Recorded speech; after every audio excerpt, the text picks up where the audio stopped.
साथियों नमस्कार, मैं हरिश्चंद्र बर्णवाल इस वीडियो में आप सभी का स्वागत करता हूं। दोस्तों, कल एक बार फिर से सोनिया गांधी और राहुल गांधी दोनों झूठ बोलते हुए धरे गए, एक संसद के भीतर और एक संसद के बाहर।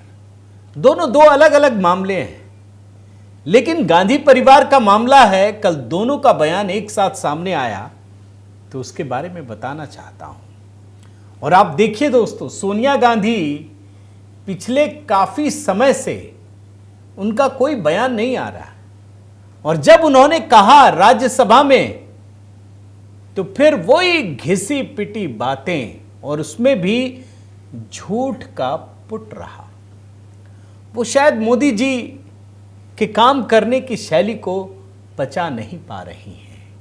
लेकिन चलिए कोई बात नहीं, अब सोनिया गांधी का तो मैं आपको दिखाऊंगा वो कैसे झूठ बोलकर फंस गई हैं, वो आंकड़े दिखाऊंगा।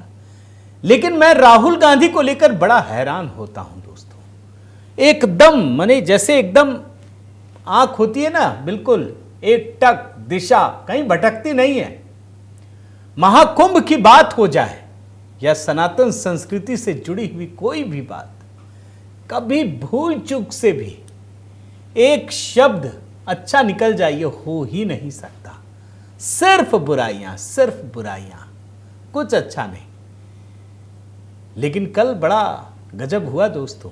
कल महाकुंभ पर प्रधानमंत्री मोदी ने संसद में वक्तव्य दिया, और इसके बाद राहुल गांधी ने जो कहा वो सुनना चाहिए, क्योंकि एक साथ झूठ बोलते हुए मां बेटे दोनों धरे गए हैं। और आज की खबर इसीलिए बहुत महत्वपूर्ण है। मैं आप सबसे निवेदन करता हूं दोस्तों कि कमेंट के साथ आप जरूर जुड़िए, अधिक से अधिक लोगों तक ये वीडियो भी पहुंचाइए। बहुत रिसर्च के साथ आया हूं। आप सबको प्रणाम करता हूं। जय सिया राम, हर हर महादेव। इस कमेंट के साथ जरूर शुरू कीजिएगा।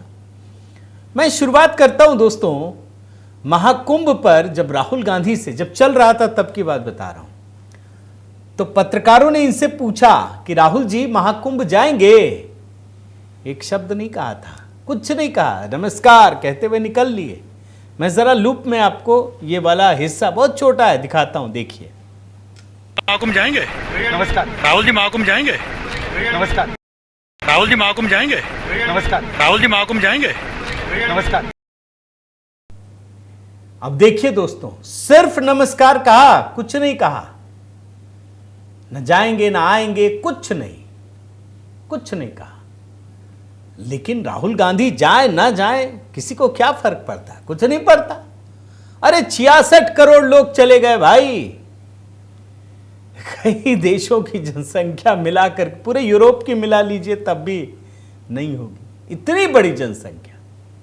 चीन भारत के बाद तीसरी बड़ी आबादी कह लीजिए ये देश होता। अगर प्रयागराज के लोगों को इकट्ठा कर दीजिए तो पूरा एक देश हो जाता। अब राहुल गांधी तो समझ गए, लेकिन उनको चिंता रोजगार की सता रही है। क्यों भाई? ये तो हिंदू धर्म से जुड़े लोगों को तोड़ने में लगे रहते हैं ना, कभी जाति के नाम पर, कभी क्षेत्र के नाम पर, कभी भाषा के नाम पर। आप कभी उर्दू की लड़ाई नहीं देखेंगे किसी देश, किसी राज्य में, लेकिन हिंदी को लेकर लड़ाई जरूर देखेंगे आप। उर्दू वाले कभी नहीं लड़ते, सब जगह उर्दू चलेगा, स्थापित कर दीजिए, राजभाषा में बना दीजिए, चल जाएगा। तमिल के नेताओं को भी चल जाएगा, हिंदी नहीं। काहे भाई? सनातन संस्कृतियों के लिए तो हिंदी संस्कृत यही है ना। प्रधानमंत्री मोदी ने दोस्तों कल महाकुंभ पर वक्तव्य दिया, और उन सभी लोगों के प्रयासों की सराहना की जिनसे यह भव्य सफलता सुनिश्चित हुई। उन्होंने सभी लोगों के योगदान को स्वीकार किया, सराहना की। लेकिन राहुल गांधी को यह पसंद नहीं आया। अब पसंद नहीं आया तो कुछ तो करें, तो उन्होंने एक नया एंगल ढूंढा है। जैसे खड़गे साहब क्या कहते हैं कि भाई डुबकी लगाने से गरीबी दूर होगी, दूसरे धर्म के बारे में कभी नहीं कहेंगे, ये कुछ नहीं कहेंगे, हिम्मत नहीं होगी, वरना क्या होगा ये भी जानते हैं। तुरंत कुंभ पर राहुल गांधी ने यह सवाल उठा दिया कि मोदी जी ने जिनकी मृत्यु हुई उसकी बात तो नहीं कही।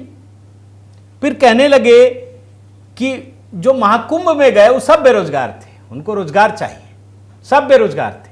मतलब मैं अगर कुंभ गया तो मैं बेरोजगार था उनकी नजर में। अरे झूठ की भी हद होती है। मैं आपको जरा सुनाता हूं, सुनिए ना। कंप्लेंट थी, एक शिकायत थी, श्रद्धांजलि नहीं दी प्रधानमंत्री ने। जो लोग जिनकी मृत्यु हुई थी उनको श्रद्धांजलि नहीं दी। और दूसरी बात मैं ये कहना चाहता था कि देखिए कुंभ की जगह है, मगर जो युवा कुंभ में गए उनको प्रधानमंत्री से एक और चीज चाहिए, उनको रोजगार चाहिए, और प्रधानमंत्री को रोजगार के बारे में भी बोलना चाहिए। अब मैं आपको इसी बयान में दो झूठ दिखाता हूं, बड़े ध्यान से देखिए। ये कह रहे हैं कि प्रधानमंत्री मोदी जी ने श्रद्धांजलि तो नहीं थी, शिकायत कर रहे हैं। राहुल जी देख लीजिए, आपको दिखाता हूं। ये देखिए 29 जनवरी 2025, सबसे पहले इन्होंने ही श्रद्धांजलि दी। क्या लिखा है? प्रयागराज महाकुंभ में हुआ हादसा अत्यंत दुखद है। इसमें जिन श्रद्धालुओं ने अपने परिजनों को खोया है उनके प्रति मेरी गहरी संवेदना है। घायलों के शीघ्र स्वस्थ होने की कामना करता हूं। स्थानीय प्रशासन हर संभव मदद में जुटा है। मैंने इस सिलसिले में योगी जी से बात की है और मैं लगातार राज्य सरकार के संपर्क में। यह श्रद्धांजलि नहीं है, श्रद्धांजलि भी दी और यह भी बताया कि सरकार भी काम कर रही, योगी की सरकार काम कर रही। और इतना ही नहीं दोस्तों, उस समय दिल्ली चुनाव चल रहा था तो करतार नगर में एक जनसभा को संबोधित करते हुए सबसे पहले उन्होंने श्रद्धांजलि दी। राहुल गांधी वो सब नहीं सुनते हैं, अपने काम की चीज केवल सुनते हैं, तो पता कैसे चलेगा? जरा सुनिए ना, सुनिए। महाकुंभ में जो दुखद हादसा हुआ है, उस हादसे में हमें कुछ पुण्यात्माओं को खोना पड़ा है, कई लोगों को चोटें भी आई है। मैं प्रभावित परिवारों के प्रति संवेदना व्यक्त करता हूं और घायलों के जल्द स्वस्थ होने की कामना करता हूं। मैं यूपी सरकार के साथ निरंतर संपर्क में हूं। देखा आपने, राहुल गांधी जी सुन लीजिएगा। अब मैं आपके दूसरे झूठ की बात बताता हूं। जैसे खड़गे साहब, एक तो ये पैटर्न है, अगर हिंदू धर्म से कुछ भी होगा ना अच्छा तो जोड़ देंगे। गरीबी तो नहीं दूर होगी ना, भुखमरी तो नहीं दूर होगी ना, कहीं बन रहा हो मंदिर, अरे इससे बढ़िया अस्पताल में लगा देते। सिर्फ हिंदू धर्म के लिए ये बहाने ढूंढे जाते हैं, बातचीत को डाइवर्ट किया जाता है, नया एंगल दिया जाता है।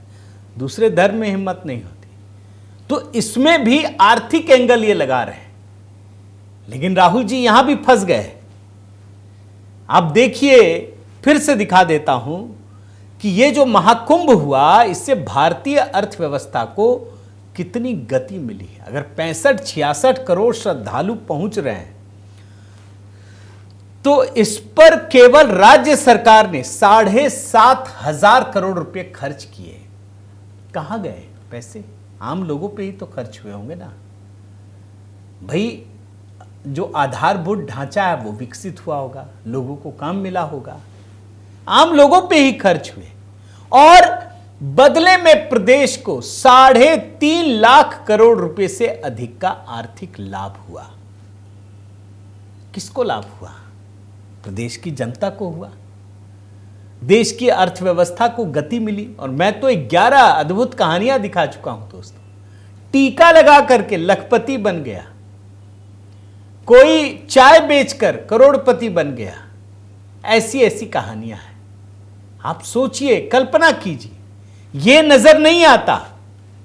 और जहां पर 65-66 करोड़ लोग पहुंचे, भाई उनकी सेवा भी तो की गई होगी, तभी तो लोग खुश लौटे।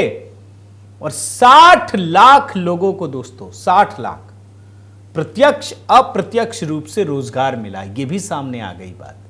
इसमें होटल, ट्रांसपोर्ट, पर्यटन, दुकानदार, गाइड्स, अन्य सेवा से जुड़े लोग ये रोजगार नहीं मानते। और दोस्तों, जो महाकुंभ में हुआ है ना, जितने बड़े बड़े इकोनॉमिस्ट हैं वो कह रहे हैं कि इसका बहुत भारी असर पड़ने वाला है, बहुत व्यापक और सकारात्मक असर पड़ने वाला है। देश की अर्थव्यवस्था को गति मिलेगी। ये पैसे सर्कुलेशन में आए हैं। तो राहुल गांधी के दो झूठ। लेकिन राहुल गांधी से भी बढ़कर सोनिया गांधी, वही सोनिया गांधी जो पीएम मोदी को मतलब जब मुख्यमंत्री थे मौत का सौदागर कहा था, आज भी जनता को याद है। अब ये राज्यसभा में बोलने के लिए उठी तो उन्होंने वही मनरेगा उठा लिया। मैं 2014 का भी भाषण याद है दोस्तों, मनरेगा ऐसा है, पहले बोलने लगे मनरेगा खत्म कर देंगे, पीएम ने कहा हम नहीं खत्म करेंगे, तो बोलने लगे देखा हमारी योजना चला रही है, इनके पास कुछ है ही नहीं। फिर वही मनरेगा उठा लिया, बोल रही हैं कि इसको खत्म कर रहे हैं, ये लोग कमजोर कर रहे हैं। फिर कह रही हैं कि इसको पैसा ही नहीं मिल रहा है, 86,000 करोड़ रुपए पर स्थिर बना हुआ है। मैं आपको सोनिया गांधी का बयान, वही घिसा पिटा, जमाना कितना बदल गया दोस्तों। इनके पास नई चीजें, नई अवधारणाएं हैं ही नहीं, नया कॉन्सेप्ट नहीं है, कोई विजन नहीं है, मिशन नहीं, कुछ नहीं। वहीं जाकर गाड़ी अटक गई मनरेगा में। आपको सुनाता हूं, सुनिए। Deeply concerned that the present BJP government has systematically undermined the scheme. The budget allocation remains stagnant at rupees 86,000 crore, a 10-year low as a percentage of GDP. When adjusted for inflation, the effective budget has declined by rupees 4,000 crore. Moreover, estimates suggest that nearly 20% of the allocated funds will be used to clear pending dues from previous year. मजे की बात जानते क्या है दोस्तों, मनरेगा पर बोलते हुए सोनिया गांधी कहती हैं कि जो आधार आधारित आधार कार्ड उसी पे बेस्ड है ये, और मोबाइल निगरानी इसको हटा दिया जाए, मतलब बिना आधार वाले को भी दे दिया जाए। आप कल्पना कर सकते हैं कैसे ये खुलेआम भ्रष्टाचार को बढ़ावा देने की बात कह रही हैं। अरे आधार कार्ड किसका होगा, अब तो रोहिंग्या का भी बन जा रहा है, पहले इतना करप्शन था, तो इसका मतलब उन्हीं लोगों के लिए मांग हो रही है ना। मैं आपको बयान सुनाता हूं, ये मना कर रही है कि आधार आधारित भुगतान और मोबाइल निगरानी इसको हटा दीजिए, किसी को भी दे दीजिए। सुनिए। Disbursement of wages, 4. The removal of mandatory ABPS and NMS requirements. और भ्रष्टाचार का आलम आपको बताता हूं दोस्तों, जब ये बात बता रहा हूं तो राजीव गांधी का ही बता देता हूं। याद है ना, ये भेजते थे 1 रुपया, बोलते थे 15 पैसा पहुंच रहा है। कहा है भाई, सब भ्रष्टाचार में चला जाता था। आज मोदी जी एक क्लिक करते हैं, खड़ाक से पैसे सीधे अकाउंट में, मैसेज भी जाता है, आधार से नियंत्रित होता है, कोई बीच में 1 रुपया नहीं खा सकता। बोल रही है खत्म कर दीजिए। राजीव गांधी का वो बयान भी आपको सुना ही देता हूं, फिर मैं जरा मनरेगा का वो हिस्सा आपको बताता हूं, सुनिए। बहुत बड़ी कमजोरी है जिसको हम अभी भी पार नहीं कर पाए। बहुत शिकायतें मुझे मिलती हैं कि हमारे कार्यक्रम पूरे तरह से देहात तक, जमीन तक, लोगों के घरों तक नहीं पहुंच पाते। हमें सोचना है कि ये क्यों होता है। ये राजीव गांधी का बयान। और अब आप मनरेगा में ही आइए, मनमोहन सिंह की सरकार ने शुरू किया था ना, ये 2011 की रिपोर्ट है, 2 फरवरी 2011, मनमोहन सिंह की सरकार। क्या कह रहे हैं कि मनरेगा का पैसा सही हाथ तक पहुंच ही नहीं रहा। क्यों? भ्रष्टाचार, बिचौलिया। और ये कह रहे थे कि आधुनिक प्रौद्योगिकी के जरिए धन के दुरुपयोग और भ्रष्टाचार को रोकने की भरपूर कोशिश की जा रही है। कर नहीं पाए। किसने किया? मोदी जी ने किया। और जब इनकी सरकार आई थी ना, ये कह रही है मनरेगा कमजोर कर रहे हैं, उस समय मोदी जी ने 2015 में कहा था कि मैं जीवन में कभी मनरेगा बंद नहीं करूंगा। इसलिए बंद नहीं करूंगा ताकि पता चले कि एक ऐसी गड्ढे आप लोगों ने खोदे हैं जो 60 साल के पापों का परिणाम है। यह आपकी विफलताओं का जीता जागता सबूत है। मैं वो बयान 2015 का आपको सुनाता हूं, सुनिए। राजनीतिक सूझबूझ कहती है कि मनरेगा कभी बंद मत करो। मैं ऐसी गलती नहीं कर सकता हूं, क्योंकि मनरेगा आपकी विफलताओं का जीता जागता स्मारक है। आजादी के 60 साल के बाद आपको लोगों को गड्ढे खोदने के लिए भेजना पड़ा। ये आपकी विफलताओं का स्मारक है और मैं गाजे बाजे के साथ इस स्मारक का ढोल पीटता रहूंगा। दुनिया को बताऊंगा कि ये गड्ढे तुम खोद रहे हो उन 60 साल के पापों का परिणाम है। और अब आप मनरेगा में आवंटित धन के बारे में जानिए, वो भी आंकड़े निकाल के लाए। 2025-26 के बजट में मनरेगा में 86,000 करोड़ रुपए का आवंटन किया गया है और 24-25 के बजट में भी उतना ही था। लेकिन केंद्र सरकार ये कहती है दोस्तों कि ये एक डिमांड ड्रिवन स्कीम है, यानी जरूरत पड़ती है तो और ज्यादा इसमें पैसे दिए जाते हैं। आप पिछले 10 साल का देखिए, सरकार ने बजट में जो अनुमान लगाया उससे ज्यादा मनरेगा पर खर्च किया है, और औसत के हिसाब से देखें तो यह 29.6% रहा है। मतलब इन्होंने कहा 100 रुपया हम लगा रहे हैं, लेकिन डिमांड ज्यादा आई तो 129 रुपया हर योजना में खर्च किया है। और यही नहीं दोस्तों, फिस्कल ईयर 2024 मनरेगा पर 86,000 करोड़ रुपए खर्च किए गए, लेकिन अनुमान था सिर्फ 60,000 करोड़ का।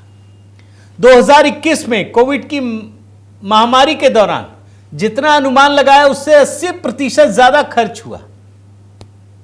तो ये तो मनरेगा में ज्यादा पैसा लगा रहे हैं दोस्तों। और इतना ही नहीं, अभी पिछले साल लोकसभा चुनाव से ठीक पहले मोदी सरकार ने मनरेगा में जो श्रमिक है उनको बड़ी खुशखबरी दी।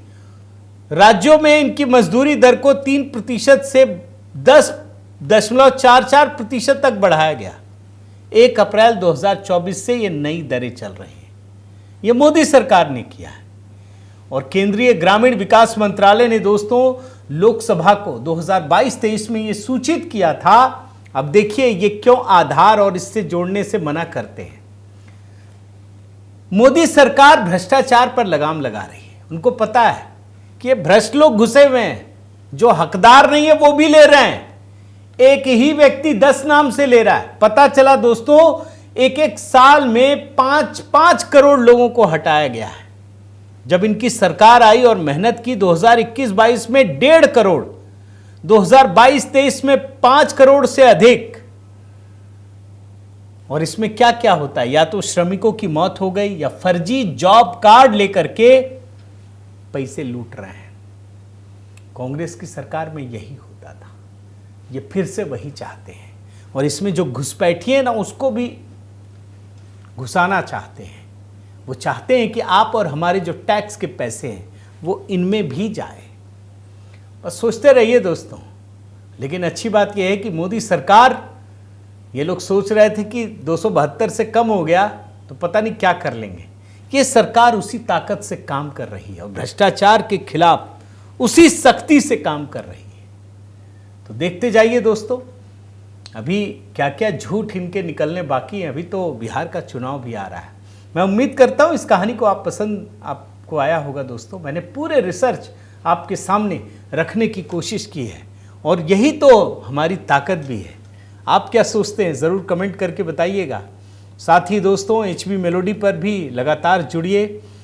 दोनों चैनल अगर आपने सब्सक्राइब नहीं किया है तो ज़रूर कीजिए, लाइक कीजिए, कमेंट कीजिए, बेल आइकन दबाइए। बहुत बहुत धन्यवाद। जय सिया राम।